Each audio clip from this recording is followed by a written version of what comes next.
Hi everybody, आज की जो वीडियो है उसमें हम बात करेंगे कि महिंद्रा थार की जो फर्स्ट सर्विस है उसमें क्या क्या होता है, क्या क्या एक्शंस परफॉर्म करे जाते हैं, किस टाइप से काम होना चाहिए और आपका जो फाइनल बिल बन करके आता है वो कितने रुपए का आता है और क्या वाकई में जो गाड़ी की फर्स्ट सर्विस है वो फ्री ऑफ कॉस्ट होती है या फिर कोई हिडन चार्जेस इन्वॉल्व होते हैं। और ये जो वीडियो है ये थार डीजल और Thar petrol, manual, automatic, convertible, hard top सभी टाइप की जो थार्स हैं 4x2 भी ले लो उनके लिए सेम रहने वाली है। इसमें कोई भी डिफरेंस देखने को नहीं मिलेगा। So without further do let's get started. तो गाड़ी की जो फर्स्ट सर्विस है बेसिकली वो इसलिए करी जाती है ताकि गाड़ी का एक ओवरऑल इंस्पेक्शन करा जा सके। गाड़ी जब प्लांट से निकल करके आती है तो वैसे तो क्वालिटी चेक उसमें हर चीज का होता है, लेकिन फिर भी कोई 19-20 या कोई छोटी मोटी कमी रह गई हो, कोई बोल्ट वगैरह है वो सेटल डाउन होता है, चीज़ें आपस में एक दूसरे के साथ मिल करके काम करना शुरू करती हैं, तो थोड़े बहुत मैकेनिकल जो चेंजेस हैं गाड़ी में वो आते हैं, उनको रेक्टिफाई करा जा सके इससे पहले कि वो कोई बड़ी प्रॉब्लम बन सके। हालांकि ज़्यादातर जो गाड़ियां आती हैं उनमें ऐसी कोई भी प्रॉब्लम देखने को नहीं मिलती है, लेकिन कुछ एक गाड़ियां ऐसी भी होती हैं जिनमें let's say for example intercooler की जो पाइप है उसकी जो क्लैंप है वो टाइट करना भूल गए तो फर्स्ट सर्विस में वो चेक कर ली।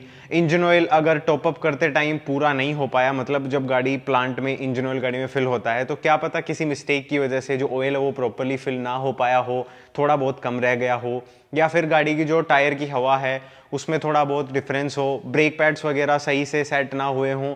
ऐसी बहुत सारी चीज़ें होती हैं गाड़ी में जो कि फर्स्ट सर्विस के अंदर चेक करी जाती हैं ताकि ये कंफर्म करा जा सके कि गाड़ी प्लांट से निकली है, बिल्कुल सही निकली है और गाड़ी शुरू के 1000 किलोमीटर चलने के बाद में रोड पर प्रॉपर्ली सेटल होकर के चल रही है। इसमें किसी भी टाइप की कोई भी दिक्कत नहीं है। ज़्यादातर लोग फर्स्ट सर्विस को नज़रअंदाज करते हैं और कंपनी वाले भी, ज़्यादातर कंपनी वाले फर्स्ट सर्विस को नज़रअंदाज करते हैं, जो कि मेरे हिसाब से बहुत ही गलत चीज़ है, क्योंकि फर्स्ट सर्विस जो है वो गाड़ी की बहुत क्रूशियल होती है। इसमें आप अगर किसी प्रॉब्लम को टाइम से पकड़ लेते हैं तो उसके लिए कस्टमर को बीच रास्ते पर कहीं पर खड़ा नहीं होना पड़ेगा। तो कस्टमर और सर्विस सेंटर दोनों को ही ये चीज़ समझने की ज़रूरत है कि गाड़ी की जो फर्स्ट सर्विस है वो काफ़ी इंपॉर्टेंट है और प्रॉपरली होनी चाहिए। एंड विद दैट सेड, अब बात करते हैं कि इस पर्टिकुलर गाड़ी की फर्स्ट सर्विस में क्या क्या स्टेप्स हैं जो कि फॉलोअप होनी चाहिए। सो फर्स्ट थिंग फर्स्ट, सबसे पहला जो स्टेप है वो है वॉशिंग। अब अगर आपकी गाड़ी ज़्यादा गंदी है तो वो सर्विस से पहले वॉश होनी चाहिए और अगर सही कंडीशन में है तो वो सर्विस के बाद वॉश होनी चाहिए। और ये हर सर्विस सेंटर का अलग अलग रहता है, तो इसके बारे में मैं आपको ज़्यादा फोर्सफुली कुछ कह नहीं सकता। उनके प्रोटोकॉल्स पे डिपेंड करता है कि वो पहले वॉश करेंगे या बाद में। और जब ये वॉशिंग वाला डिसाइड हो जाए तब जो सबसे पहली चीज़ गाड़ी में चेक होनी चाहिए वो है गाड़ी के सारे फ्लूइड्स। सो बेसिकली इस गाड़ी में बहुत सारे फ्लूइड्स चलते हैं। फॉर एग्जाम्पल यहाँ पर आपका जो कूलेंट रिजर्वोयर है वो है, तो इसका जो लेवल है वो चेक होना चाहिए। इस साइड से आप ऑयल गेज है उसको देख सकते हैं, यहाँ से इंजन ऑयल का लेवल चेक होना चाहिए। ये जो है ये आपका वॉशर फ्लूइड है जो कि आपकी जो विंडशील्ड है उसको साफ करने में काम में आता है, तो इसका लेवल चेक करना चाहिए, इसको टॉपअप करना चाहिए। ये आपका पावर स्टेयरिंग का है तो इसको लेवल को चेक करना होता है, अगर ज़रूरत पड़े तो टॉपअप करना होता है। हालांकि फर्स्ट सर्विस में बहुत कम रेयर केस में ही ज़रूरत पड़ती है। यहाँ पर आपका डीजल फिल्टर लगा हुआ है तो इसमें पानी वगैरह आया हुआ है तो उसको चेक करना रहता है। उसके अलावा इस साइड आपको ब्रेक फ्लूइड देखने को मिल जाएगा तो इसका लेवल चेक करना रहता है। और इन सारे फ्लूइड्स के अलावा गाड़ी में इसमें ट्रांसफर केस में ऑयल लगता है, डिफरेंशियल में ऑयल लगता है, गियर बॉक्स में ऑयल लगता है, लेकिन वो ऐसी चीज़ें हैं जो कि अगर गाड़ी अबनॉर्मल बिहेव कर रही हो तो ही चेक करनी होती हैं, अदरवाइज उन फ्लूइड्स को हमें छेड़ना नहीं होता है। फिर बात करते हैं नेक्स्ट स्टेप की, that is going to be air filter की क्लीनिंग। तो यहाँ पर एयर बॉक्स है, इसके अंदर एयर फिल्टर है, इसको खोल करके एयर फिल्टर को साफ करा जाता है, चेक करा जाता है। अगर उसमें कहीं से कट वगैरह लगा हुआ है, वो कहीं से फटा हुआ है तो उसको चेंज करना रहता है। अगर एयर फिल्टर चेंज होगा फर्स्ट सर्विस पे, जो कि चांसेस ना के बराबर हैं, लेकिन अगर होता है तो उसके आपको पैसे देने पड़ेंगे, वो आपका फ्री सर्विस में कवर नहीं होगा। फ्री सर्विस में आपका जनरल इंस्पेक्शन कवर होता है, वॉशिंग कवर होती है और जो भी काम हो रहा है उसकी लेबर कवर होती है। उसके अलावा अगर आप एक पैसे का भी आइटम आपकी गाड़ी में डलवाते हैं तो वो डेफिनेटली आपकी जेब से जाने वाला है। कंज्यूमेबल्स की मैं बात कर रहा हूँ। अगर कोई गाड़ी में मैन्युफैक्चरिंग डिफेक्ट निकलता है तो ऑब्वियस सी बात है वो पार्ट वारंटी में चेंज होगा, उसके आपको पैसे नहीं देने हैं। उसके बाद में बात आती है बैटरी की। तो फर्स्ट सर्विस पे बहुत रेयर केस में चांस है कि आपकी बैटरी का जो डिस्टिल वाटर का लेवल है वो कम होगा, लेकिन उसको चेक करना रहता है। ये जो कैप्स हैं इनको निकाल करके यहाँ से जो वाटर लेवल है वो चेक करना रहता है। साथ ही साथ एक आपको ऑप्शन मिलता है, ये जो ब्लू कलर का आप देख रहे हैं कोटिंग इसके टर्मिनल्स पर, ये रेड वाले पे भी लगा हुआ है, पॉजिटिव पे भी लगा हुआ है, लेकिन वो मैं अभी निकाल करके नहीं दिखाना चाह रहा। इस पर देख लीजिए, ये ऑप्शनल सर्विस है, इसके लिए वो अपने हिसाब से चार्ज करते हैं। एग्जैक्टली मेरे को याद नहीं है, 50 रुपये से लेकर के 150-200 रुपये तक आपको चार्ज करा जा सकता है। हालांकि मैंने जहाँ से सर्विस कराई थी दे वर काइंड इनफ कि उन्होंने फ्री ऑफ कॉस्ट मेरे को ये अप्लाई करके दिया था, तो वो एक चीज़ है। अपार्ट फ्रॉम दैट, इसमें जो पानी डलेगा उसके तो वो पैसे नहीं लेंगे, लेकिन इसमें विंडशील्ड वॉशर फ्लूइड लगता है, वो शायद 40-50 रुपये के समथिंग का आता है। वो अगर इसमें आप डलवाओगे तो उसके डेफिनेटली आपको पैसे देने पड़ेंगे। तो ये तो हो गई इंजन बे की बात। अब लास्ट में बात आती है कि इंजन बे है, अगर वो ज़रूरत से ज़्यादा गंदा है तो वो इसकी वॉशिंग भी आपके लिए फ्री ऑफ कॉस्ट करके दे सकते हैं। इसको वो आपके लिए वॉश कर देंगे और इसको सुखा देंगे। फिर जो नेक्स्ट स्टेप आता है वो आता है सारी लाइट्स वगैरह, सारे कंट्रोल्स वगैरह, सारे फीचर्स, सारे फंक्शंस चेक करना। तो वो पता ही है यार, इंडिकेटर्स हो गए, हेडलाइट हो गई, फॉग लाइट हो गई, ब्रेक लाइट हो गई, पार्किंग लैंप हो गया, रिवर्स लैंप हो गया, लिस्ट बहुत लंबी है। एक एक चीज़ को थरली इंस्पेक्ट करा जाता है, थरली चेक करा जाता है। मुझे पता है कोई नहीं करता, लेकिन जो प्रोसेस है मेरा काम वो बताने का है।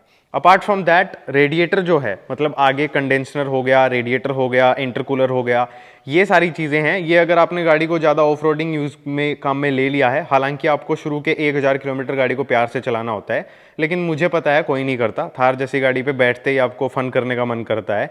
तो अगर आपने वो फ़न करा है और आपके इस एरिया में अच्छी खासी मिट्टी फंस गई है, तो उनका फ़र्ज़ बनता है, उनकी जिम्मेदारी है ये कि वो आपको इस एरिया को अच्छे से वॉश करके क्लीन करके दें। हालांकि डायरेक्ट प्रेशर वॉशर से इन पर पानी नहीं मारना होता है, अदरवाइज़ इनके फिन्स वो बेंड हो जाते हैं। लेकिन वो सर्विस सेंटर वाले हैं यार, उनको अच्छे से पता है कि ये काम किस तरीके से होना चाहिए। तो ये तो सारा हो गया ऊपर ऊपर का काम। उसके बाद में आपकी गाड़ी लिफ्ट पर उठाई जाएगी और उसको नीचे से थैरली चेक करा जाएगा। आपने अगर ऑफ रोडिंग करी है तो डैमेज वगैरह चेक करा जाएगा, और अगर आपने ऑफ रोडिंग नहीं भी करी है तो भी गाड़ी के नीचे की साइड जो भी मेजर इंपॉर्टेंट बोल्ट्स वगैरह, नट्स वगैरह होते हैं, उनको अच्छे से चेक करा जाता है। अगर कोई बोल्ट वगैरह लूज है तो उसको टाइट कर दिया जाता है। और सेम ही केस आपके जो टायर्स और जो ब्रेक्स वगैरह हैं उनके लिए है। टायर्स को इंस्पेक्ट करा जाता है, इनका एयर प्रेशर चेक करा जाता है। वैसे इस गाड़ी में टायर प्रेशर मॉनिटरिंग सिस्टम आता है, तो वो आपको वैसे ही बता देगा अगर हवा कम या ज़्यादा होगी तो ज़रूरत से। हालांकि लेकिन फिर भी सर्विस सेंटर की रिस्पॉन्सिबिलिटी बनती है कि वो एयर प्रेशर प्रॉपरली मेंटेन रखें। उसके बाद में आपके जो ब्रेक्स वगैरह हैं उनको चेक करा जाता है। कोई भी अब नॉर्मल वेयर एंड टेयर या डैमेज दिखता है तो उसको आपको बता दिया जाएगा, क्या एक्शन लेना है वो आप और सर्विस सेंटर वाले मिल करके डिसाइड कर लेना।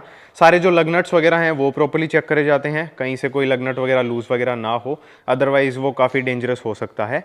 और इसी के साथ मोटा मोटा जो काम है आपकी फर्स्ट सर्विसिंग का वो कंप्लीट हो जाता है। जो बचता है वो है आपकी गाड़ी का इंटीरियर। तो इंटीरियर में ग्लव बॉक्स की जो ये असेंबली है इसको निकाल करके एसी फिल्टर की क्लीनिंग करी जाती है, और उसकी क्लीनिंग के बाद में आप चाहें तो इंटीरियर है उसको साफ करवा सकते हैं। बाकी it is completely up to you. अगर आप उनको मना कर देंगे तो वो आपके साथ ज़बरदस्ती नहीं करने वाले हैं। फिर बचता है यहाँ पर, तो यहाँ पर बेसिकली सर्विस का एक कोड आता है कि सर्विस आपकी ड्यू है, सर्विस रिमाइंडर जिसको बोलते हैं, वो यहाँ पर भी दिखेगा और आपकी इंफोटेनमेंट स्क्रीन में भी दिखेगा।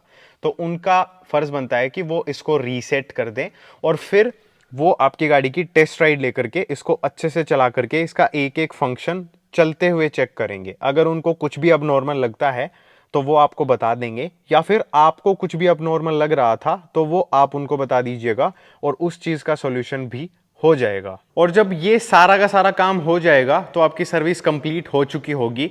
हालांकि ये सब करते टाइम अगर कोई अबनॉर्मल चीज़ वो इंस्पेक्ट करते हैं, फॉर एग्जांपल कोई पाइप वगैरह फटी हुई है, या फिर कहीं से कुछ फ्लूइड वगैरह लीक हो रखा है, डीजल लीक हो रहा है, या फिर बैटरी का जो डिस्टिल वाटर है वो लीक हो रहा है, तो फिर वो कंसर्न डिपार्टमेंट है, वहाँ तक ये जो प्रॉब्लम है ये रेज करी जाएगी और वहाँ से एक्शन आएगा कि ये पार्ट कंज्यूमेबल कैटेगरी का है या फिर वारंटी में रिप्लेस होने वाला है। और उसी के बेसिस पर डिसाइड होगा कि वो जो पार्ट है उसके आपको पैसे देने पड़ेंगे या फिर वो वारंटी में कवर होगा।